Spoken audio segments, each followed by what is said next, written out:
সুপ্রিয় দর্শক, ইসরায়েলের অতীত, বর্তমান এবং ভবিষ্যৎ এই ডকুমেন্টারিটি আমাদের সবার জানা থাকাটা অত্যন্ত প্রয়োজন। তাহলে আসুন শুরু করা যাক। হজরত ইব্রাহিম আলাইহিসসালামের দুই পুত্র সন্তান ছিলেন। একজন হজরত ইসমাইল আলাইহিসসালাম এবং অপরজন হজরত ইসহাক আলাইহিসসালাম। হজরত ইয়াকুব আলাইহিসসালাম ছিলেন হজরত ইসহাক আলাইহিসসালামের পুত্র, অর্থাৎ হজরত ইব্রাহিম আলাইহিসসালামের নাতি। হজরত ইব্রাহিম আলাইহিসসালামের নাতি হজরত ইয়াকুব আলাইহিসসালামের আরেক নাম ছিল ইসরাইল।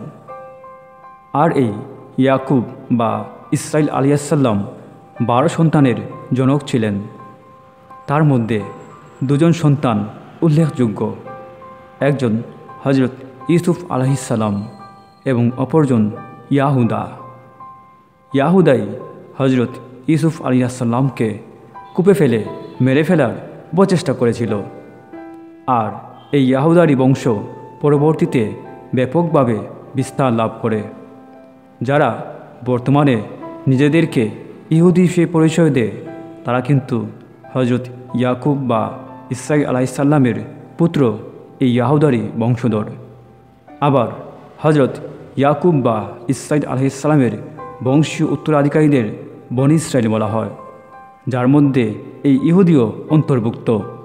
তাই ইহুদি কিংবা বনি ইসরাইল কোনো ধর্ম নয়, বরং তা তাদের পূর্বপুরুষের পরিচয় নাম বা বংশীয় নাম, যা তারা ধর্মীয় নাম বলে অপপ্রচার করে থাকে।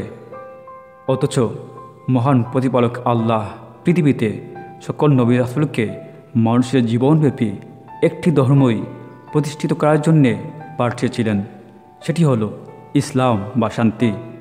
সময়ে সময়ে যুগের সাথে সাথে মহান প্রতিপালক আল্লাহ শান্তিতে বসবাসের জন্যে মানুষের জীবনযাপনের নিয়ম নীতিও বিভিন্ন নবী রাসূল দিয়ে পরিবর্তন বা সংস্কার করিয়েছেন, যার মধ্যে হজরত মুহাম্মদ সাল্লাল্লাহু আলাইহি ওয়াসাল্লাম ছিলেন সর্বশেষ এবং চূড়ান্ত সংস্কারক।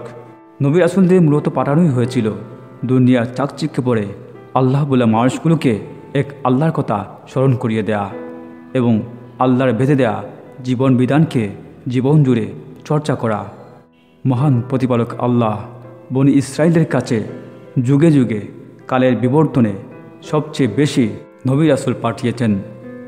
হজরত আদনান আলাইহিসসালাম এবং সর্বশেষ নবী হজরত মুহাম্মদ সাল্লাল্লাহু আলাইহি ওয়াসাল্লাম ব্যতীত হজরত ইব্রাহিম আলাইহিসসালামের প্রথম সন্তান হজরত ইসমাইল আলাইহিসসালাম পরবর্তী আর কোনো নবী রাসূল ইসমাইল আলাইহিসসালামের বংশে আসেননি।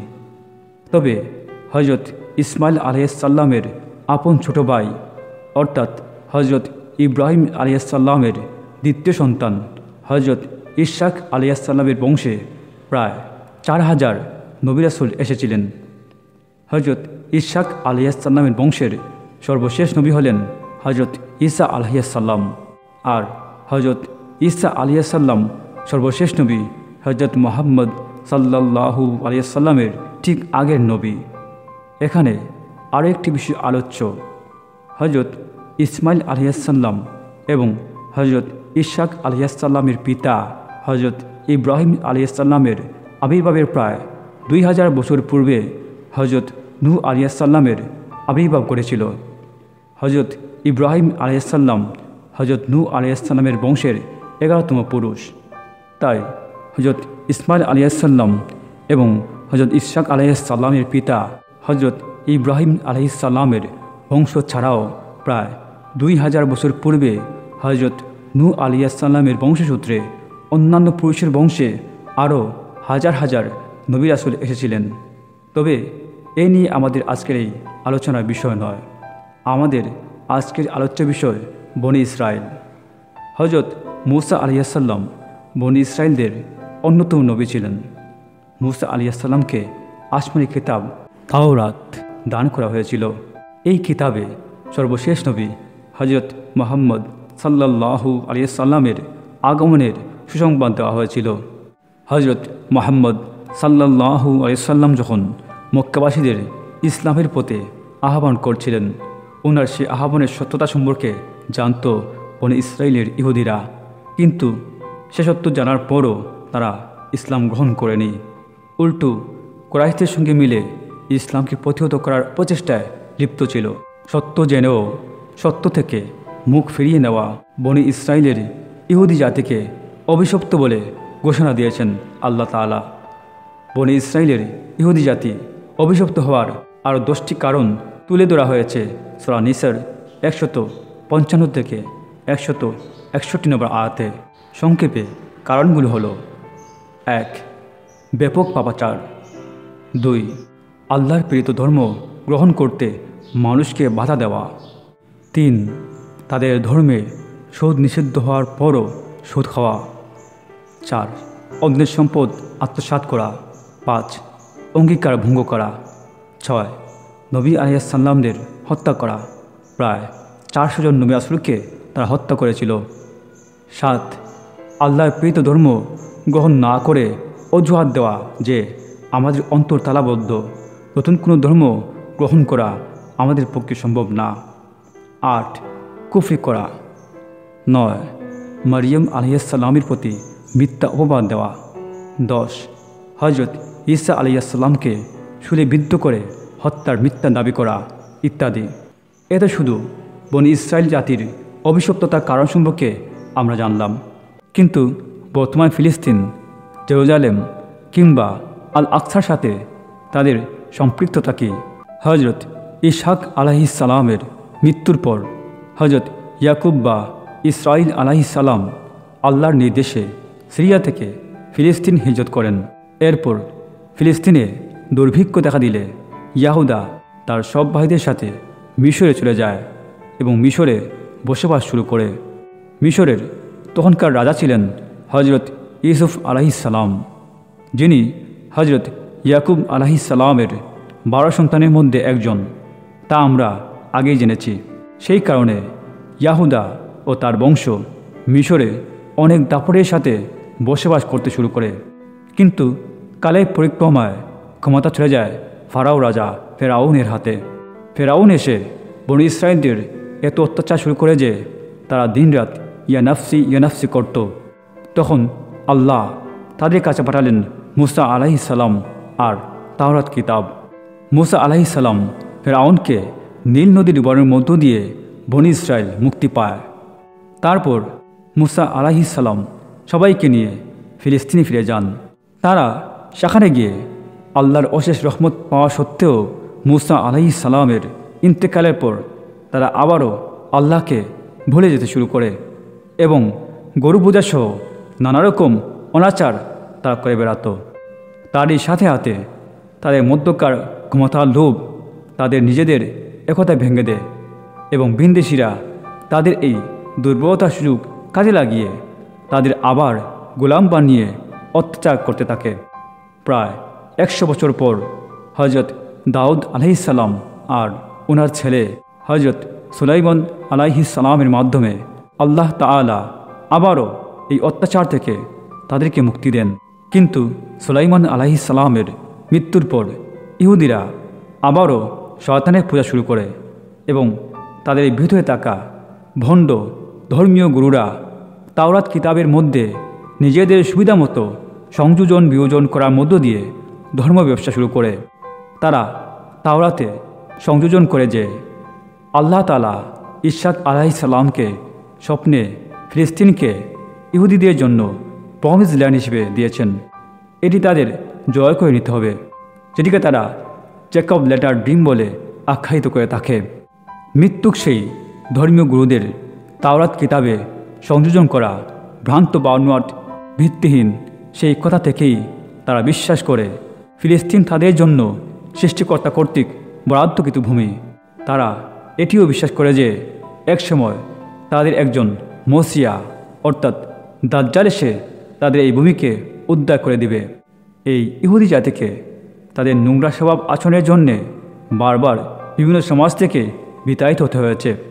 এভাবে বিতাড়িত হতে হতে যাযাবরের মতো জীবন কাটাতে কাটাতে একসময় তারা আশ্রয় নেয় সিরিয়া দেশে। অতঃপর রোমান সাম্রাজ্যের দ্বারাও বনি ইসরায়েল জাতি সিরিয়া থেকে আরব দেশে বিতাড়িত হয় এবং মহানবী হজরত মুহাম্মদ সাল্লাল্লাহু আলাইহি সাল্লামের সময়ও তারা আরব দেশ থেকে বিতাড়িত হয়ে চলে যায় ইউরোপে। আর তখনই হজরত উমর ফারুক রাদিয়াল্লাহু তাআলা আনহু ফিলিস্তিন দখলের মধ্য দিয়ে আল আকসা জয় করেন। কিন্তু বনি ইসরায়েল জাতি ইউরোপে আশ্রয় নিতে চাইলেও বর্তমান এত ঘনিষ্ঠ বন্ধু ইউরোপও তখন তাদেরকে আশ্রয় দিতে চায়নি। আল্লাহ তাআলার শাস্তির পাশাপাশি তাদের নিজেদের বাজে আচার ব্যবহারই তাদের এমন পরিণতির কারণ। তখনকার লোকদের ভাষ্যমতে তারা অত্যন্ত ধূর্ত প্রকৃতির মানুষ ছিল। তাদেরকে যে জায়গায় আশ্রয় দেওয়া হতো সেই জায়গাতেই তারা তাদের প্রতিবেশীর জমি দখল করত। ইহুদিরা বেশিরভাগ ব্যবসায়ী ছিল, আর তাদের ব্যবসা অন্যদের থেকে কৌশলগতভাবে আলাদা ছিল, যার কারণে যাযাবরের মতো ঘুরলেও তাদের অর্থ সম্পদ ভালোই ছিল। সেই অর্থ সম্পদের দাপট দেখিয়েই তারা সেই সব এলাকার স্থানীয় লোকদের উপর ছুরি ঘোরাত। তাই তারা সেই সব এলাকার রাজা ও বাসিন্দাদের দ্বারা বারবার বিতাড়িত হতো। এভাবে চলতে চলতে তার একটি সময় বুঝতে পারে যে কোনো সমাজকে নিজেদের নিয়ন্ত্রণে রাখতে চাইলে তাদেরকে কী করা প্রয়োজন। তাই তারা শিক্ষা এবং অর্থ উপার্জনের উপর গুরুত্ব দেয়। তখন থিওডোর হাইজের নামে বনি ইসরায়েলের ইহুদি একজন ব্যবসায়ী ফিলিস্তিনকে নিজেদের দখলে আনার লক্ষ্যে 1897 সালে জিওনিজম আন্দোলন শুরু করে, যা ফিলিস্তিনে বসতি স্থাপনে বনি ইসরায়েলের ইহুদিদেরকে আবারও নতুন করে স্বপ্ন দেখাতে থাকে। এই আন্দোলনকে যারা সমর্থন করে তাদেরকে জিওনিস্ট বলে। 19বিংশ শতাব্দীতে অর্থাৎ 1800 সালের পর ইহুদিরা শিক্ষা এবং অর্থে সমৃদ্ধি অর্জনের সাথে সাথে নিজ বংশীয় পরিচয় গোপন রেখে সেখানে বসবাস করতে থাকে। তারই পরিকল্পনা হিসেবে তারা তাদের মেধার জোরে কৌশলে ইউরোপের বিভিন্ন গুরুত্বপূর্ণ পদ দখল করতে শুরু করে এবং বিজ্ঞানের বিভিন্ন শাখায় গবেষণার মধ্য দিয়ে বিজ্ঞানের স্বীকৃতি অর্জন করে। একটি সময় ইউরোপে তাদের নিজেদের অবস্থা স্থিতিশীল করার পর থিওডোর হার্জেলের দেখানো জিওনিজম আন্দোলনকে বাস্তবে রূপ দিতে তারা নিজস্ব একটি রাষ্ট্র গঠনের উপচেষ্টা শুরু করে এবং ইউরোপ জুড়ে প্রচুর সমর্থন আদায় করারও উপচেষ্টা করতে থাকে। আর তখনই ইউরোপের সর্বোচ্চ পর্যায় থেকে সিদ্ধান্ত গৃহীত হয় তাদেরকে আফ্রিকার উগান্ডায় বসবাসের ব্যবস্থা করে দেওয়া হবে। আর ঠিক এমন সময় 1914 সালে শুরু হয় প্রথম বিশ্বযুদ্ধ। প্রথম বিশ্বযুদ্ধের আগে যুক্তরাজ্য নিজেদের অস্ত্র সংরক্ষণের জন্য এক ধরনের গ্লিসারিন ব্যবহার করত, যেটি আসত জার্মানি থেকে। কিন্তু প্রথম বিশ্বযুদ্ধে জার্মানি যুক্তরাজ্যের বিপক্ষে অবস্থান নেয় যুক্তরাজ্যকে গ্লিসারিন সরবরাহ বন্ধ করে দেয়। তখন যুক্তরাজ্যকে সাহায্য করতে এগিয়ে আসে চাইম ওয়াজমিন নামক একজন ইহুদি গবেষক ও ব্যবসায়ী। তখন সে গ্লিসারিন এর বদলে এসিটন দিয়ে অস্ত্র সংরক্ষণের পদ্ধতি শিখিয়ে দেয় এবং যুদ্ধে প্রচুর অর্থ সহায়তা করে। তার এমন অভূতপূর্ব অবদানের জন্যে যুদ্ধের পর যুক্তরাজ্য যখন তাকে পুরস্কৃত করতে চায় তখন সে জানায় যে তার একমাত্র পুরস্কার হবে তাদের প্রমিস ল্যান্ড, অর্থাৎ ফিলিস্তিনে তাদের বসবাসের সুযোগ করে দেয়া। এখানে উল্লেখ্য, চাইম ছিলেন জিওনিজম আন্দোলনের একজন গুরুত্বপূর্ণ সদস্য। ফিলিস্তিন তখন ছিল উসমানী সালতানাতের দখলে। প্রথম বিশ্বযুদ্ধে পরাজয়ের পর তুরস্কের ক্ষমতা একেবারে নিঃশেষ হয়ে যায়। সেই সুযোগে ধাপে ধাপে ইহুদিরা ফিলিস্তিনে প্রবেশ করতে থাকে। প্রথমে তারা ফিলিস্তিনিদের কাছ থেকে ঘর ভাড়া নিয়ে বসবাস করতে শুরু করে। কিছুদিন পর বেশি দামে লোভ দেখিয়ে সেগুলো কিনতে থাকে। 1945 সালে দ্বিতীয় বিশ্বযুদ্ধে জার্মানি পরাজয়ের পর পুরো বিশ্বের ক্ষমতা ইউরোপের হাতে চলে যায়। ইহুদিরা তখন স্থানীয় ফিলিস্তিনিদেরকে অত্যাচার জোর জবরদস্তি করা শুরু করলে ফিলিস্তিনিরা প্রতিবাদ জানায়। আর তখনই ইউরোপ থেকে ঘোষণা আসে পুরো ফিলিস্তিনের 55 ভাগ থাকবে ফিলিস্তিনিদের দখলে, আর বাকি 45 ভাগ হবে ইহুদিদের। অতঃপর 6 লক্ষ ইহুদির জন্য 45% এবং 12 কোটি ফিলিস্তিনির জন্য 55% জায়গা জাতিসংঘ থেকে স্বীকৃতি পাওয়ার পর বনি ইসরায়েলের ইহুদিরা জোরপূর্বক ফিলিস্তিন দখল করে 1948 সালের 14 মে কথিত ইসরায়েল রাষ্ট্র প্রতিষ্ঠা করে। তখন কথিত নবগঠিত এই রাষ্ট্রের প্রেসিডেন্ট হয় চাইম ওয়াইজম্যান। কথিত ইসরায়েল রাষ্ট্র গঠন হওয়ার ঠিক 6 মিনিটের মধ্যে আমেরিকা তাদেরকে স্বীকৃতি দেয়। প্রিয় দর্শক, ফার্স্ট ওয়ার্ল্ড কান্ট্রি কিংবা ডেভেলপ কান্ট্রি বলতে আমরা আমেরিকা, ব্রিটেন, সুইডেন, ফ্রান্স ইত্যাদি ইউরোপীয় দেশগুলোকে বুঝি। এছাড়া সৌদি আরব, কাতার, বাহরাইনও এই তালিকায় রয়েছে। কিন্তু এসব দেশের ধনী হওয়ার পেছনে যে কারণগুলো রয়েছে তা কিন্তু আমরা অনেকেই জানি না। বর্তমান যুগে পৃথিবীর বেশিরভাগ বিজ্ঞানী বা দার্শনিকের জন্ম অমুসলিম পরিবারে। এই অমুসলিম পরিবারগুলো প্রায় সকলেই শিল্পোন্নত দেশের মানুষ। আবার যারা শিল্পোন্নত দেশের নন তারাও দেখবেন বেশিরভাগ ক্ষেত্রে উন্নত দেশে গিয়েই তাদের বিজ্ঞানকর্ম করেছেন। শিল্প আর অর্থনীতিতে এগিয়ে থাকে পৃথিবীর যে অঞ্চলগুলো জ্ঞানের কেন্দ্র মূলত সেখানেই গড়ে ওঠে। একটু খোঁজ নিয়েই দেখুন বর্তমান পৃথিবীর সেরা বিশ্ববিদ্যালয় আর গবেষণা কেন্দ্রগুলো কোথায় গড়ে উঠেছে। তাহলেই কিন্তু আপনি অনেক কিছুই আত্ম উপলব্ধি করতে পারবেন। আমরা সবাই জানি প্রয়োজনই উদ্ভাবনের জনক। শিল্পোন্নত অঞ্চলগুলোতে নতুন বিষয়ে জ্ঞানকে প্রসারিত করার প্রয়োজন এবং সম্ভাবনা থেকেই তৈরি হয় উন্নতির সোপান। আর তাই শিল্প এবং অর্থনীতিতে মুসলিমরা পিছিয়ে থাকার কারণেই জ্ঞান বিজ্ঞানও আজ তারা সবচেয়ে বেশি পিছিয়ে। যদি শুধুমাত্র অর্থনৈতিক দিক ধরা হয় তবে সৌদি আরব, আরব আমিরাত এই সকল দেশগুলোই আসবে। কিন্তু এই দেশগুলো উন্নত শুধুমাত্র তাদের স্রষ্টা প্রদত্ত প্রাকৃতিক সম্পদ কিংবা ভৌগোলিক অবস্থানে জুড়ে, কিন্তু তার বাইরে তাদের অর্থনীতি এগিয়েছে নামমাত্রই। ভারত কিংবা চীন যেখানে বহুমুখী শিল্পনির্ভর অর্থনীতি তৈরি করছে, মুসলিম প্রধান দেশগুলি সেখানে প্রায় পুরোপুরি ব্যর্থ। তবে এটিও ভুলে যাবেন না, ইংলিশরা একসময় সারা পৃথিবীতে বেপরোয়াভাবে সন্ত্রাসী কার্যকলাপ চালিয়েছে। চুরি ডাকাতি করে সমগ্র বিশ্বের মূল্যবান সম্পদ তারা কুক্ষিগত করেছে। ভারতীয় উপমহাদেশ তার জ্বলন্ত প্রমাণ। সুতরাং ব্রিটেন ধনী হবে না কেন? তাদের কূটনৈতিক চালবাজির দরুন আমাদের দেশি দুর্নীতিবাজদের ব্রিটিশ বলে গালি দিতে আজও শোনা যায়। আমেরিকার কথা আর কি বলবো, মানুষের টাকা আত্মসাৎ করে ধনী হওয়া আর অন্যের খনিজ তেল ঝরে বলে কলে কৌশলে কীভাবে নিজে ভোগ করা যায় সেটি তারা এ যাবৎ করে এসেছে। ইরাক, আফগানিস্তান সহ বিভিন্ন খনিজ সমৃদ্ধ দেশে তারা নানা রকম বাহানা আর ছলছুত করে সেসব দেশের তেল চুরি করেছে। কিন্তু আরও ভয়ানক বিষয় হলো বিশ্বব্যাংক থেকে তারা যে পরিমাণ লোন নিয়েছে তা সদস্য দেশগুলোর মধ্যে সর্বোচ্চ, যার পরিমাণ প্রায় 1.4 ট্রিলিয়ন মার্কিন ডলার। এই পরিমাণ ঋণ তা কখনো শোধ করতে পারবে বলে মনে হয় না, আর পারলেও শোধ করবে বলে মনে হয় না। এছাড়া বিশ্ব বাণিজ্য চলে ইউএস ডলারে, আর সেজন্যই বিশ্ব অর্থনৈতিক নিয়ন্ত্রণ এখন তাদেরই দখলে। আর এদিকে মধ্যপ্রাচ্যে বিশেষভাবে সৌদি আরবে তেলের যে খনিজ বিদ্যমান সেই তেল তারা ইসরায়েল এবং আমেরিকাকে সরবরাহ করে আসছে, আর তারই উপর ভর করে তারা তাদের সন্ত্রাসী কার্যকলাপ বেপরোয়াভাবে চালিয়ে যাচ্ছে। বনি ইসরায়েলের ইহুদি জাতিকে সর্বপ্রথম আল্লাহ শাস্তি প্রদান করেন হজরত মুসা আলাইহিস সালামের বিরুদ্ধে আচরণের কারণে। দ্বিতীয়বার হজরত জাকারিয়া আলাইহিস সালামকে হত্যা এবং ঈসা আলাইহিস সালামকে হত্যার অবচেষ্টার কারণে আল্লাহ তাআলা তাদেরকে আবারও শাস্তি প্রদান করেন। পরবর্তীতে তৃতীয়বার আল্লাহ তাআলা তাদেরকে শরিয়াতে মুহাম্মদী ও ইসলামের বিরুদ্ধে আচরণের কারণে মুসলিমদের হাতে নির্বাসিত, লাঞ্ছিত ও অপমানিত করেছেন এবং কিয়ামত পর্যন্ত এ ধারা জারি থাকবে।